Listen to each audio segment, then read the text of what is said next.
Hello friends, एक बार फिर से बहुत बहुत स्वागत है आप सभी का हमारे इस यूट्यूब चैनल मेजर टारगेट पे। तो फ्रेंड्स, आज हम लोग लेके आए क्लास 10 मैट्रिक बोर्ड परीक्षा के लिए अर्थव्यवस्था का तीसरा चैप्टर मुद्रा, बचत एवं साख में हम लोग वीवीआई ऑब्जेक्टिव क्वेश्चंस को देखेंगे, जो आपके मैट्रिक बोर्ड परीक्षा के लिए बहुत ही इंपॉर्टेंट है।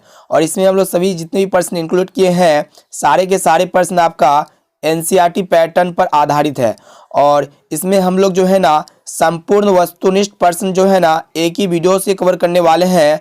अगर आप मुद्रा, बचत एवं साख से आपकी मैट्रिक बोर्ड परीक्षा में प्रश्न आएगा ना, इससे बाहर एक भी प्रश्न नहीं रहेगा। तो जल्दी से वीडियो को लाइक कर दीजिए। उससे पहले हमारे चैनल पर नए हैं तो चैनल को सब्सक्राइब करके बेल आइकन को प्रेस जरूर कर देना।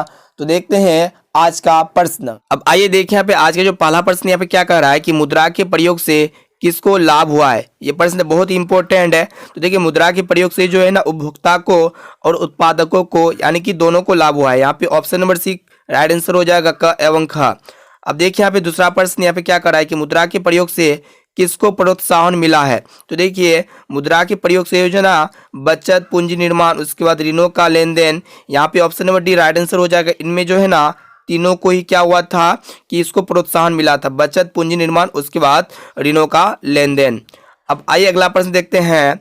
देखिए यहाँ पे तीसरा प्रश्न, पूंजी का निर्माण होता है। तो देखिए, पूंजी का जो निर्माण होता है ना वो आपका बचत द्वारा होता है। यहाँ पे ऑप्शन नंबर सी बिल्कुल राइट आंसर हो जाएगा, बचत द्वारा। अब देखिए यहाँ पे चौथा प्रश्न कि साख का क्या अर्थ है। तो देखिए, साख का जो अर्थ होता है ना विश्वास करना होता है, या फिर भरोसा, या फिर इसे हम लोग धाक कर सकते हैं। तो यहाँ पे ऑप्शन नंबर ए विश्वास करना, इसके साथ साथ आपका बी नंबर भी राइट आंसर हो जाएगा, ऋण लौटाने की क्षमता। ऑप्शन नंबर सी बिल्कुल करेक्ट आंसर है, ए और बी दोनों। अब आइए अगला प्रश्न देखते हैं। देखिए यहाँ पे पांचवा प्रश्न कि साख का प्रयोग होता है। तो देखिए, साख का जो प्रयोग होता है ना वो आपका कहाँ पे होता है। तो देखिए, ऑप्शन देख लेते हैं। ऑप्शन ए में आपका दिया हुआ है उपभोग के लिए, बी में दिया हुआ है विनियोग के लिए, और सी में आपका दिया हुआ है ए और बी दोनों, और डी में आप देखने पा रहे हैं इनमें से कोई नहीं। तो देखिए, साख का जो प्रयोग होता है ना उपभोग के लिए भी होता है और विनियोग के लिए भी होता है। यहाँ पे option number C right answer हो जाएगा, ए और बी दोनों। अब आइए अगला प्रश्न देखते हैं। देखिए यहाँ पे हमारा जो छठा प्रश्न है कि व्यावसायिक बैंकों द्वारा दिए जाने वाले ऋण को कहते हैं। तो दोस्तों, व्यावसायिक बैंकों द्वारा दिए जाने वाले ऋण को हम लोग कहते हैं साख मुद्रा और बैंक मुद्रा, यानी कि ऑप्शन नंबर सी यहाँ पे राइट आंसर हो जाएगा, ए और बी दोनों। अब आइए देखिए यहाँ पे सातवां प्रश्न यहाँ पे क्या कर रहा है कि विनिमय की प्रारंभिक अवस्था में मनुष्य का व्यापार किस पर आधारित था। तो देखिए, जब विनिमय का अर्थ होता है लेन देन ना, तो लेन देन के प्रारंभिक जब स्टार्टिंग हुआ था उस समय में मनुष्य का जो व्यापार था ना किस पर आधारित था, वस्तु विनिमय पर आधारित था। यानी कि वस्तु मुद्रा के रूप से वो लोग क्या करता था, वस्तु का विनिमय करता था। यहाँ पे option number A right answer हो जाएगा, वस्तु विनिमय पर। अब आइए अगला प्रश्न देखते हैं। देखिए यहाँ पे आठवां प्रश्न, ये भी प्रश्न बहुत ही इंपॉर्टेंट है। मुद्रा वह है जो मुद्रा का कार्य करती हो, मुद्रा की ये परिभाषा किसने दी। तो देखिए, ये भी प्रश्न आपके मैट्रिक बोर्ड परीक्षा के लिए बहुत ही इंपॉर्टेंट है।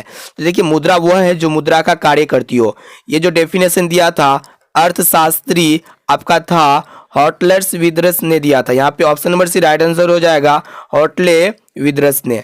अब देखिए यहाँ पे नवा प्रश्न यहाँ पे क्या कर रहा है कि मुद्रा की वैधानिक परिभाषा किसने दी।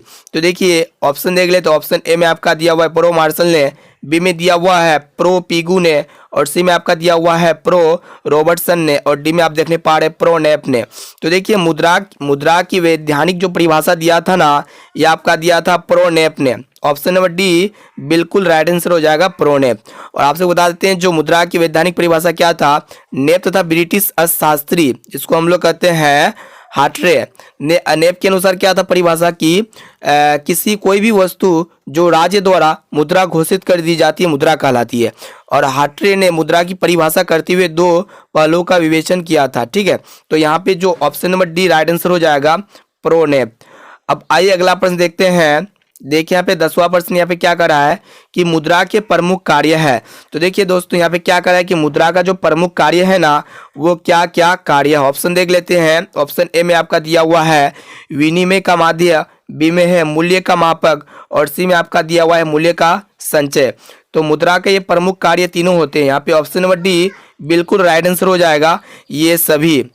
अब आइए देखते हैं अगला प्रश्न। देखिए यहाँ पे हमारा जो अगला यानी कि नेक्स्ट प्रश्न यहाँ पे क्या कर रहा है कि निम्नलिखित में विधिग्राह मुद्रा कौन है। तो देखिए विधिग्राह मुद्रा क्या होता है, यह वह मुद्रा है जिसे कोई भी व्यक्ति किसी भी सीमा तक एक बार में भुगतान के रूप में स्वीकार करने के लिए बाध्य है। यदि कोई व्यक्ति असीमित मात्रा में इसे स्वीकार करने से इनकार कर दे तो उसके विरुद्ध कानूनी कार्रवाई की जा सकती है तथा उसको दंडित किया जा सकता है। यानी कि आपके पास कोई पैसा रुपया पा रहा है ना, अगर वो रुपया स्वीकार नहीं कर रहा है तो उसको क्या हो सकता है, कानूनी कार्रवाई हो सकता है। अगर आप उसको चेक वगैरह दे रहे हैं तो वो मना कर रहा है तो वो ठीक है, लेकिन रुपया दे रहे हैं, रुपया भी मना कर रहा है तो उसको क्या हो सकता है, कानूनी कार्रवाई हो सकता है। और यहाँ पे जो होता है ना विधिग्राह्य मुद्रा का उदाहरण क्या हो जाएगा, नोट और सिक्के हो जाएगा। ऑप्शन नंबर डी बिल्कुल राइट आंसर है, नोट और सिक्के। अब देखिए यहाँ पे हमारा जो अगला प्रश्न 12वां प्रश्न यहाँ पे क्या कर रहा है कि विनिमय का सर्वोत्तम माध्य है। तो देखिए विनिमय का जो सर्वोत्तम माध्य होते हैं ना वो आपका मुद्रा होते हैं। यहाँ पे option number C right answer हो जाएगा, मुद्रा। अब आइए अगला प्रश्न देखते हैं। देखिए यहाँ पे क्या कह रहा है कि मुद्रा वह धुरी है जिसके चारों ओर अर्थ विज्ञान घूमता है, यह किस अर्थशास्त्री का कथन है। तो देखिए मुद्रा वो धुरी है जिसके चारों ओर अर्थ विज्ञान घूमता है, ये जो है ना किसका कौन कहा था, कौन अर्थशास्त्री ने कहा था। यहाँ पे option number C right answer हो जाएगा, मार्शल ने कहा था। अब देखिए यहाँ पे हमारा जो अगला प्रश्न यानी कि 14वां प्रश्न यहाँ पे देखिए कि निम्नलिखित में किस मुद्रा में वहनीयता अधिक होती है। यानी कि यहाँ पे क्या कर रहा है कि किस मुद्रा में वहनीयता अधिक होती है। ऑप्शन ए में आपका दिया हुआ है धातु मुद्रा, बी में वस्तु मुद्रा और सी में आपका दिया हुआ है पत्र मुद्रा और डी में आपका दिया हुआ इनमें से तीनों ही। तो यहाँ पे जो है ना किस मुद्रा में वहनीयता अधिक होती है, तो यहाँ पे पत्र मुद्रा में अधिक होती है। Option number C right answer हो जाएगा। अब आइए अगला प्रश्न देखते हैं।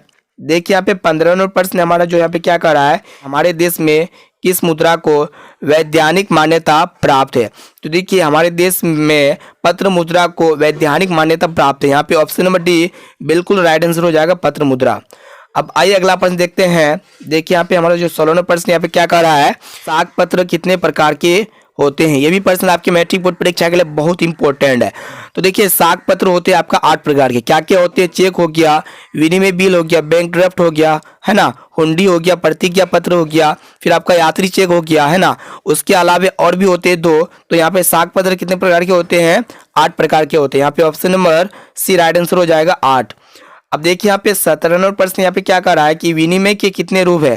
तो दोस्तों यहाँ पे क्या कर रहा है कि विनिमय के जो रूप होते हैं ना 2 रूप होते हैं। हम लोग जो है वस्तु को क्रयमूल्य करते हैं और विक्रयमूल्य करते हैं, यानी कि विनिमय के 2 रूप होते हैं। Option number A right answer हो जाएगा। अब आइए अगला प्रश्न देखते हैं। देखिए यहाँ पे हमारा जो अगला प्रश्न यहाँ पे क्या कर रहा है कि मुद्रा का प्राथमिक कार्य कौन सा है। तो देखिए मुद्रा का जो प्राथमिक यानी कि प्राइमरी वर्क होता है ना वो क्या होता है, मुद्रा का सबसे महत्वपूर्ण कार्य है लेन देन की सुविधाजनक है ना। यानी कि मुद्रा का मेन कार्य क्या होता है, लेन देन करना। तो यहाँ पे इसके इस्तेमाल लेन देन के संदर्भ में आसानी से किया जा सकता है। बिना मुद्रा के किसी भी प्रकार के लेन देन संभव नहीं बनाया जा सकता है। तो यहाँ पे हमारा जो option number A right answer हो जाएगा, विनिमय का माध्य। अब आइए देखिए यहाँ पे हमारा जो 19वां प्रश्न यहाँ पे क्या कर रहा है, आधुनिक विश्व में उद्योग मुद्रा रूपी वस्त्र धारण किए हैं, यह किसका कथन है। तो यहाँ पे आधुनिक विश्व में उद्योग मुद्रा रूपी वस्त्र धारण किए हैं, ये जो कहे थे ना ये कथन आपका कहे थे प्रोपिगु। Option number D right answer हो जाएगा। अब आइए अगला प्रश्न देखते हैं। देखिए यहाँ पे हमारा जो 20वां प्रश्न यहाँ पे क्या कर रहा है, यदि मुद्रा हमारी अर्थव्यवस्था का हृदय नहीं तो रक्त प्रवाह अवश्य है, यह कथन किसका है। तो देखिए ये कथन जो है ना टेस्ट कोट का है। यहाँ पे option number D right answer हो जाएगा, टेस्ट कोट। अब आइए अगला प्रश्न देखते हैं। देखिए यहाँ पे हमारा जो 21वां प्रश्न यहाँ पे क्या कर रहा है कि विनिमय का सर्वोत्तम माध्यम क्या है। तो देखिए विनिमय का जो बेस्ट माध्यम होता है ना वो आपका मुद्रा ही होता है। Option number D right answer हो जाएगा, मुद्रा। अब देखिए यहाँ पे 22वां प्रश्न यहाँ पे क्या कर रहा है, साख का क्या अर्थ है। तो देखिए साख का जो अर्थ होते हैं ना, ऑप्शन ए में आपका दिया हुआ विश्वास करना, बी में दिया हुआ है ऋण लौटाने की क्षमता और सी में आपका दिया हुआ प्रतिज्ञा पत्र और डी में है इनमें से कोई नहीं।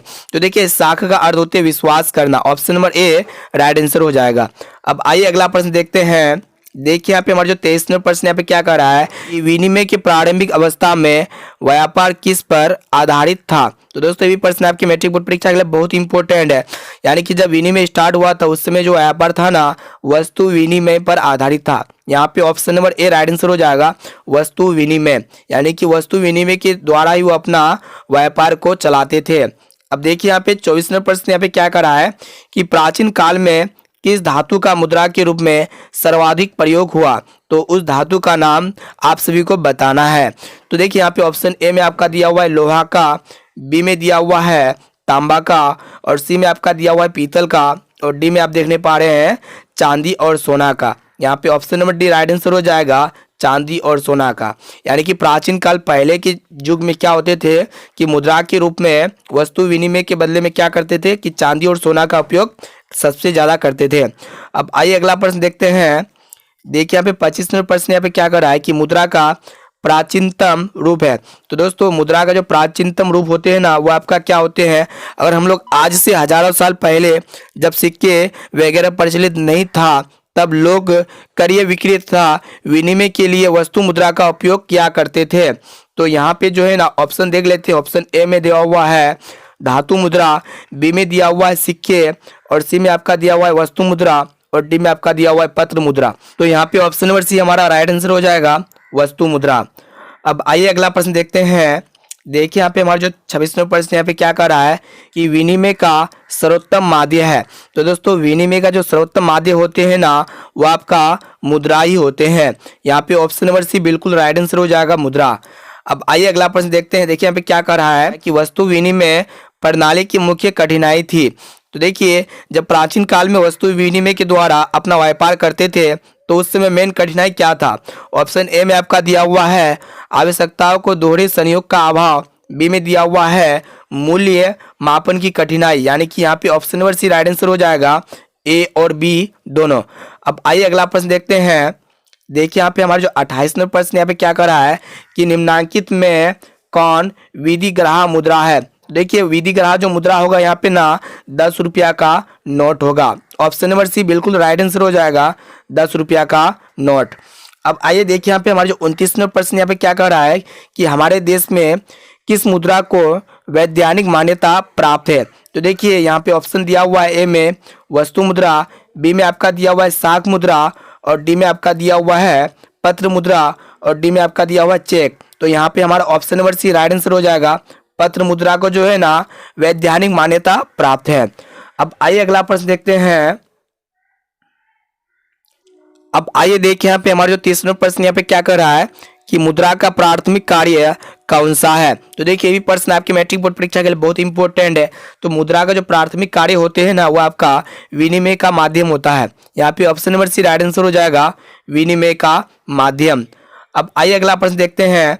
देखिए यहाँ पे हमारा जो 31 नंबर प्रश्न यहाँ पे क्या कर रहा है कि मुद्रा वह धुरी है जिसके चारों ओर अर्ध विज्ञान घूमता है, यह किस अर्थशास्त्री का कथन है। तो इसका आंसर क्या होगा, आप जल्दी से जाइए कमेंट बॉक्स में बताना। ये आपका हो गया होमवर्क क्वेश्चन, ठीक है। इसका जवाब आप जल्दी से जाइए कमेंट बॉक्स में बताना कि 31 नंबर का कौन सा राइट आंसर होगा। अब आइए अगला प्रश्न देखते हैं। देखिए यहाँ पे 32 नंबर प्रश्न यहाँ पे क्या कह रहा है कि किसने कहा कि मुद्रा वह धुरी है या केंद्र है जिसके चारों ओर संपूर्ण अर्धविज्ञान घूमता है। तो देखिए यहाँ पे ऑप्शन 3 ही देखने को मिल रहा है। ऑप्शन ए में आपका दिया हुआ मार्शल, बी में दिया हुआ है गुटेनबर्ग, और सी में आपका दिया हुआ है रिचर्ड। तो यहाँ पे क्या कह रहा है कि किसने कहा कि मुद्रा वह धुरी है या केंद्र है जिसके चारों ओर संपूर्ण अर्धविज्ञान घूमता है। तो ये कहा था मार्शल ने। Option number A right answer हो जाएगा, मार्शल।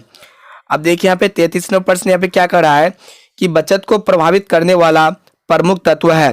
तो देखिए बचत को प्रभावित करने वाला जो प्रमुख तत्व मेन तत्व होता है ना वो आपका होता है बचत की क्षमता, बचत की इच्छा और बचत की सुविधाएं। यहाँ पे option number D right answer हो जाएगा, इनमें सभी। अब आइए अगला प्रश्न देखते हैं। देखिए यहाँ पे हमारे जो 34 नंबर प्रश्न यहाँ पे क्या कर रहा है कि आधुनिक युग की प्रगति का श्रेय किसको है। यहाँ पे आप सभी को खाली स्थान में बताना है। तो देखिए आधुनिक युग की प्रगति का श्रेय जो है ना मुद्रा को ही है। यहाँ पे option number B right answer हो जाएगा, मुद्रा। अब देखिए यहाँ पे हमारे जो 35 नंबर प्रश्न यहाँ पे क्या कह रहा है कि एक वस्तु के बदले दूसरी वस्तु के आदान प्रदान को कौन प्रणाली कहा जाता है। तो देखिए ये भी प्रश्न आपके मैट्रिक बोर्ड परीक्षा के लिए बहुत इंपॉर्टेंट है। यानी कि एक वस्तु के बदले जब दूसरे वस्तु के आदान प्रदान को जो है ना हम लोग वस्तु विनिमय प्रणाली कहेंगे। यहाँ पे option number A right answer हो जाएगा वस्तु विनिमय। अब आइए अगला प्रश्न देखते हैं। देखिए यहाँ पे हमारा जो 36 नंबर प्रश्न यहाँ पे क्या कर रहा है कि मुद्रा हमारी अर्थव्यवस्था की है। तो देखिए मुद्रा हमारी अर्थव्यवस्था का एक क्या है, धुरी है। यानी कि option number C right answer हो जाएगा धुरी। अब देखिए यहाँ पे हमारा जो 37 नंबर प्रश्न यहाँ पे क्या कह रहा है कि आय तथा उपभोग का अंतर कहलाता है। तो दोस्तों आय तथा उपभोग का अंतर जो है ना बचत कहलाता है। यहाँ पे option number C right answer हो जाएगा बचत। अब आइए अगला प्रश्न देखते हैं। देखिए यहाँ पे हमारा जो 38 नंबर प्रश्न यहाँ पे क्या कह रहा है कि प्लास्टिक मुद्रा के चलते विनिमय का कार्य हो गया। यानी कि जब प्लास्टिक मुद्रा चलने लगा तो विनिमय का कार्य क्या हो गया, सरल हो गया। यहाँ पे option number B right answer हो जाएगा सरल। ठीक है, तो दोस्तों आप हमें कमेंट बॉक्स में बताना कि इनमें से जितने भी हम लोग क्वेश्चन का आंसर बताए और आपको पहले से कितना क्वेश्चन याद था। आप जल्दी से जाइए और कमेंट्स में बताना है कि हमें जो है ना 25 में से यहाँ पे 38 में से 38 क्वेश्चन मालूम था या 38 में से 30 क्वेश्चन मालूम था। इससे पता चलेगा कि आप लोग का स्टडी जारी है। तो दोस्तों इस वीडियो को अपने दोस्तों में एक बार जरूर शेयर करना ताकि इसी तरह की और वीडियो हमारे चैनल पर लगातार मिलता रहे। तो दोस्तों आज के लिए इतना, फिर मिलते हैं जल्दी अगले वीडियो पे।